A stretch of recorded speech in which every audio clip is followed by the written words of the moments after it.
Hallo und herzlich willkommen zu einem neuen Video. Heute bin ich mal alleine unterwegs. Bin leider noch ein bisschen krank, hört man vielleicht an der Stimme. Aber davon lassen wir uns jetzt nicht aufhalten. Heute schauen wir uns ein Sonderwaffenlager an. Das befindet sich allerdings noch ein bisschen weiter hinten im Wald. Und da werden wir erstmal hingehen. Das muss man mal unterbrechen, weil hinter mir kommt ein Auto. Ich weiß jetzt nicht, ob das der Förster ist oder so. Mal gucken. Oder andere Urbexer. Ich laufe jetzt einfach mal weiter. Mal schauen. Ja, das Auto hat jetzt irgendwo da hinten geparkt und steht jetzt da irgendwie. Ich weiß nicht, wer das ist. Ob das der Förster ist oder ob das andere Leute sind, die hier zu dem Lost Place wollen vielleicht. Allerdings hätten die dann schon das Forstschild überfahren. Naja, mal abwarten. Das Sonderwaffenlager gehörte zu einem Flugplatz dazu. Und hier kann man noch Teile der alten Rollbahn sehen.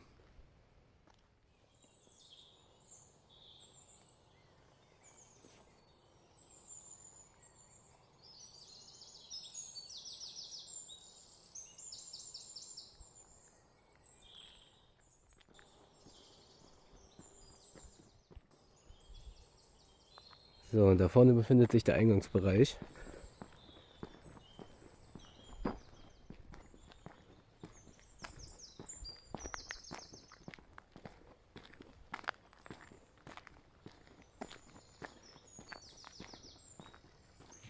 Hier kann man schon den ersten kleinen Lagerbunker sehen. Aber wir laufen erstmal zum Hauptobjekt.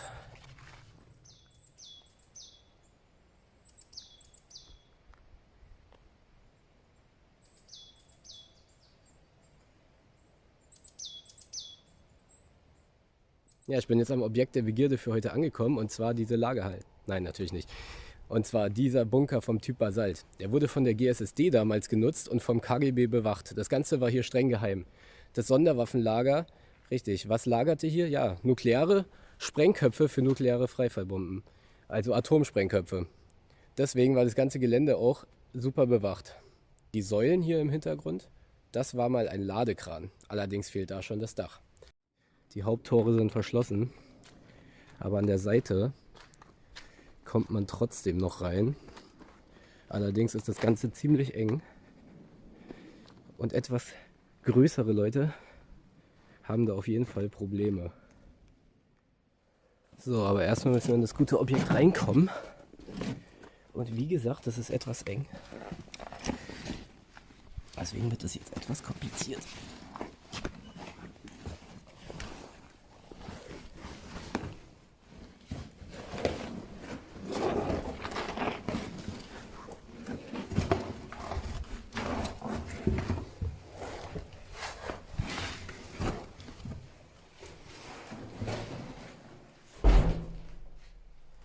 Und geschafft.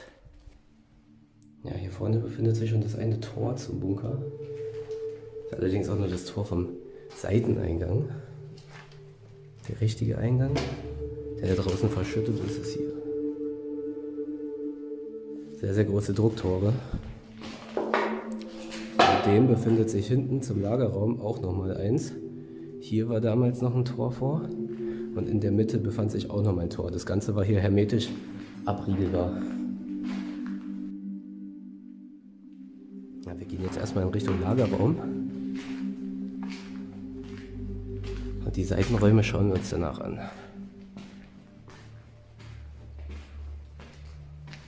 Der ganze Bunker konnte damals mit LKW befahren werden. Also bis hier hinten hin. Hier oben befand sich noch der Lastenkran. Ein Teil ist immer noch erhalten. Und hier sind auch nochmal diese großen Drucktore. 45 cm dicker Stahl. Und die Tore, also eine Torhälfte, wiegt 25 Tonnen. Also hat man zusammen 50 Tonnen Tor. Das ist schon ordentlich. Die wurden mit Hydraulik geöffnet. Können wir uns ja hier mal anschauen.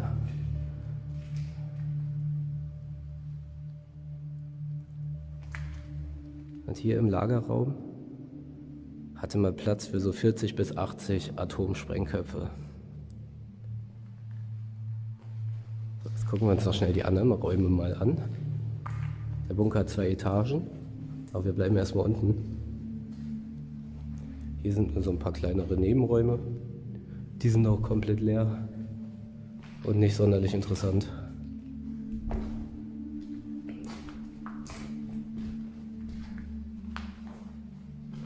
Hier im Nebenraum sind noch alte Schaltschränke zu sehen.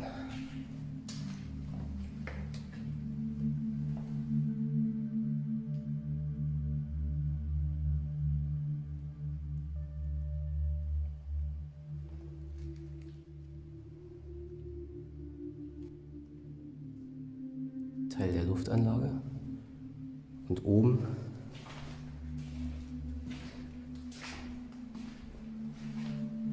war auch noch ein Teil von der Luftanlage zur Wartung und sowas. Ist allerdings nicht wirklich spannend. Deswegen bleiben wir jetzt hier mal unten. So, dann gehen wir mal in die zweite Etage.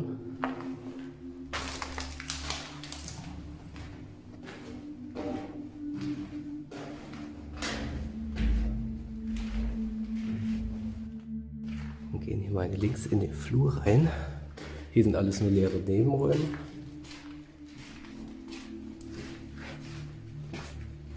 Ja, hier vorne ist noch der Elektrikraum, der noch ein bisschen spannender ist.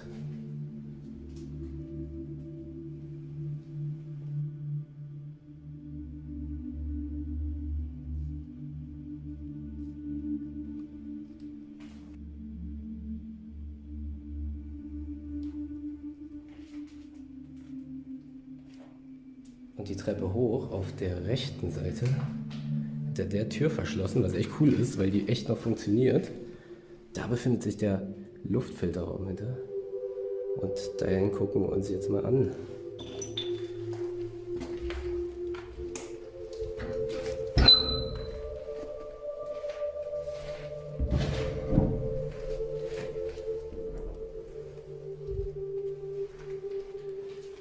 Ja, hier ist der Teil der Filteranlage. Also hier befand sich der ganze Teil für die Frischluftversorgung des Bunkers.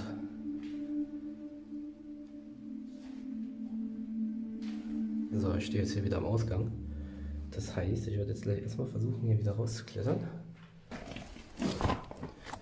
Es werde Licht.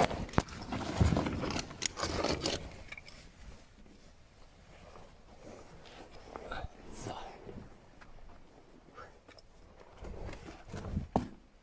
Ach, enger als es aussieht. Aber geschafft. Wieder draußen. Jetzt schauen wir uns hier noch ein bisschen auf dem Gelände um. Und gucken mal, ob wir noch was Spannendes finden. Ja, das hier sieht aus wie so ein Pförtnerhäuschen. Und hier kommt man da vielleicht durchfahren. Weil hier hinter befinden sich auf beiden Seiten noch relativ große Fahrzeughallen.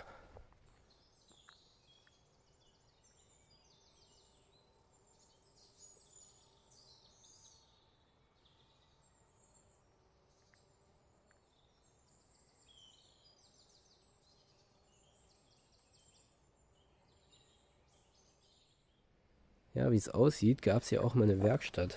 Hier konnte man hochfahren.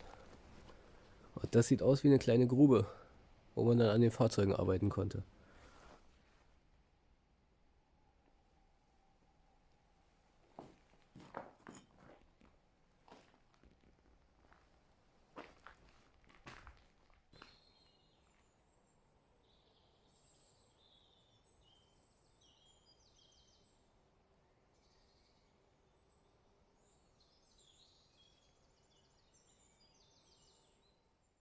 Ja, bei dem Gebäude hier mit dem Schornstein könnte ich mir vorstellen, dass es mal das Heizhaus war.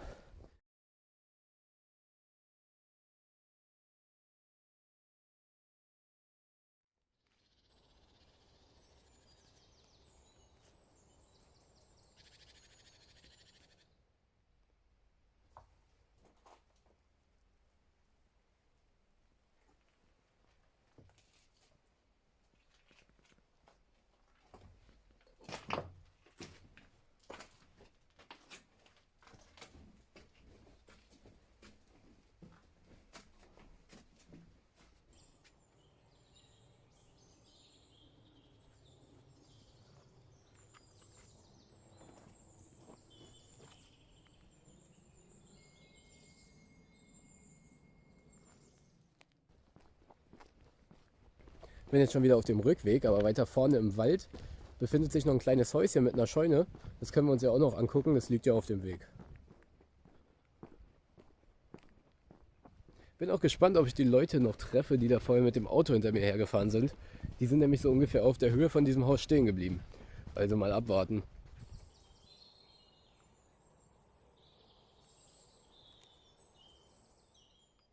Ja, also das Auto von meinen Verfolgern ist nicht mehr da.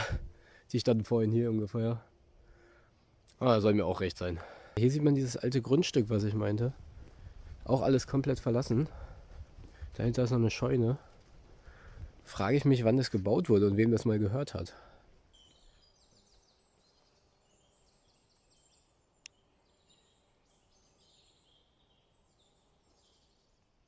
Ja, oder die Leute sind vorhin den Weg weitergefahren, weil hier sind neuere Schilder. Hier steht Privatbesitz und Privatweg. Und hier ist auch überall Betreten verboten. Da steht auch eine neuere Mülltonne. Auch wenn das ganze Gelände ziemlich vermüllt aussieht und verwahrlost. Aber werde ich da jetzt natürlich nicht drauf gehen. Aber ist ja von außen auch ganz interessant anzuschauen.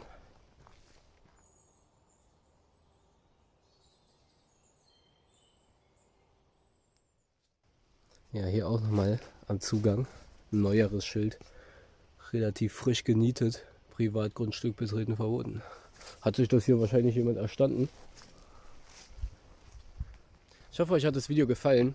Der Bildstabilisator und der Ton machen irgendwie manchmal noch so ein bisschen Probleme. Ich hoffe mal, dass es in Zukunft auf jeden Fall besser wird. Da habe ich mal Vertrauen rein. Lasst gerne eine Bewertung da, einen Kommentar. Abonnieren nicht vergessen. Schaut auch mal bei Instagram vorbei. Und dann sehen wir uns das nächste Mal wieder zum nächsten Video. Bis dann.